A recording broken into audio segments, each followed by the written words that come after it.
राष्ट्र का निर्माण करना है, उस दिन असल मायनों में राष्ट्र का निर्माण होगा महोदय, उस दिन राष्ट्र का निर्माण होगा।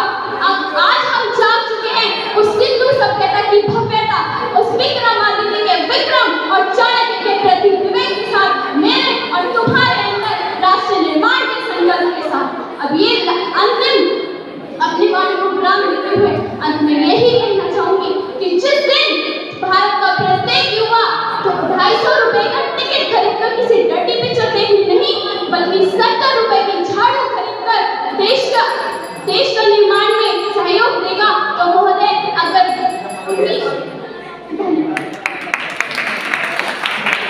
बहुत सुंदर अपने विचारों को रखा और बहुत ही सरल उदाहरणों के साथ इसी क्रम में आ रहे हैं केशव कुमार।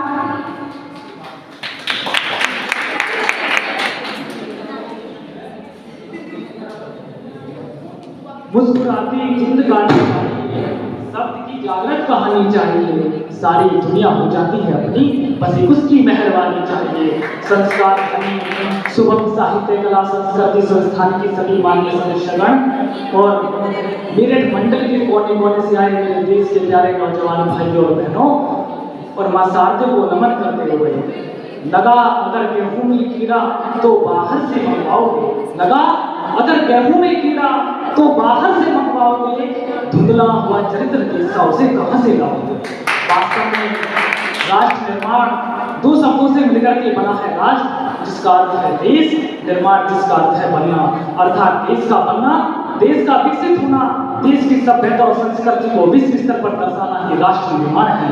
युवा जो एक नई उमंग है, एक नई सोच है और एक नया विचार है, वास्तव में इस गुण से राष्ट्र का निर्माण कर सकते हैं। केवल आवश्यकता है तो आज की वर्तमान पीढ़ी को अपने अंदर समर्पण की भावना लाने की, त्याग की भावना लाने की और ईमानदारी और सत्यनिष्ठा से कार्य करने की। जब एक सैनिक अपने परिवार को छोड़ करके, अपने देश को छोड़ करके, अपने बच्चे को छोड़ करके सरहद पर जाता है, केवल इसलिए कि उसका राष्ट्र उन्नति और प्रगति कर सके। गजरे की खुशबू को महकता छोड़ आया, गजरे की खुशबू को महकता छोड़ आया हूँ, मैं अपनी नन्ही सी चिड़िया को चहकता छोड़ आया हूँ और मुझे अपने सीने से लगा देना है मेरी भारत माँ, मैं अपनी माँ की बाहों को तरसता छोड़ आया हूँ। क्या राष्ट्र निर्माण हम केवल सैनिक बनकर ही कर सकते हैं? नहीं। क्या हम बदन पर खाकी वर्दी पहन करके कोई पुलिस अधिकारी बनकर के क्या राष्ट्र की सेवा कर सकते हैं? नहीं। हम अपनी भूमिका का निर्वहन करते हुए इस राष्ट्र की सेवा कर सकते हैं। मेरा मानना तो ये है, यदि हम सड़क पर चलते हुए किसी कचरे को डस्टबिन में डाल देते हैं तो इससे बड़ी कोई राष्ट्रभक्ति नहीं हो सकती। मेरा मानना तो ये है, इस पर्यावरण की सुरक्षा के लिए, इस राष्ट्र की सुरक्षा के लिए यदि हम एक वृक्षारोपण भी करते हैं तो इससे बड़ी भी कोई राष्ट्रभक्ति नहीं हो सकती। मेरा मानना तो ये है कि धर्म के खिलाफ भड़काने वालों के बीच यदि हम राष्ट्र एकता की बात करते हैं तो इससे बड़ी भी कोई देशभक्ति, इससे बड़ी भी कोई राष्ट्रभक्ति नहीं हो सकती। तिरंगे में मुझे राम और रहमान दिखता है, तिरंगे में मुझे राम और रहमान दिखता है, मेरी पूजा प्रार्थना और ज्ञान दिखता है।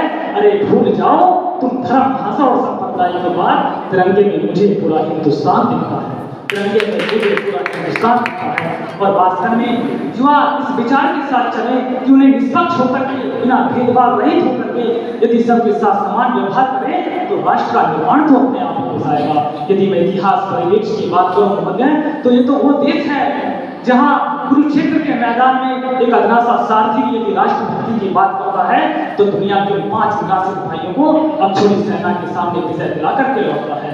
ये तो वो देश है जहां एक अदना सा ब्राह्मण, एक अदना सा आचार्य यदि संकल्प कर लेता है तो सड़क पर घूमते हुए 5 साल के बच्चे को देश का सर्वश्रेष्ठ सम्राट चंद्रगुप्त मौर्य बनाकर के छोड़ता है।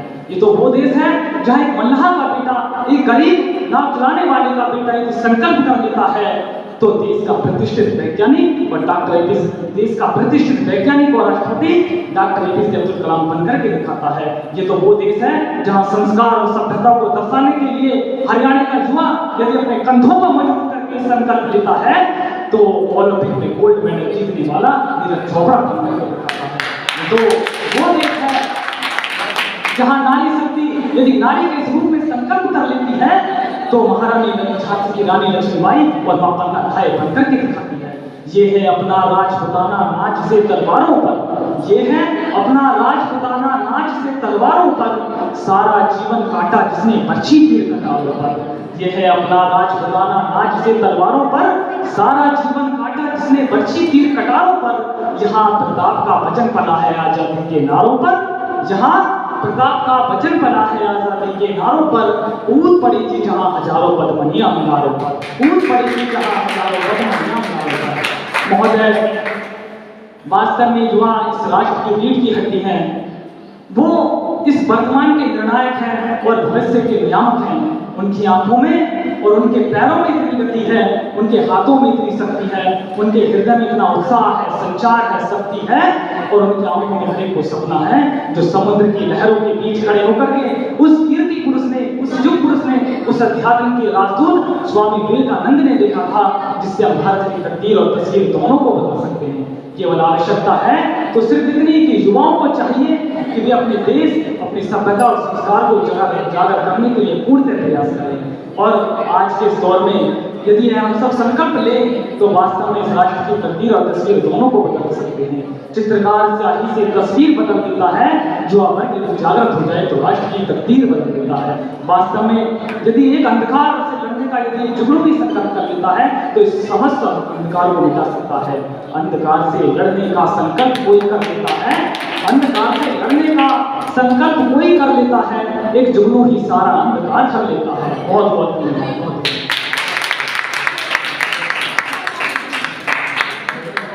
बहुत सुंदर। अगले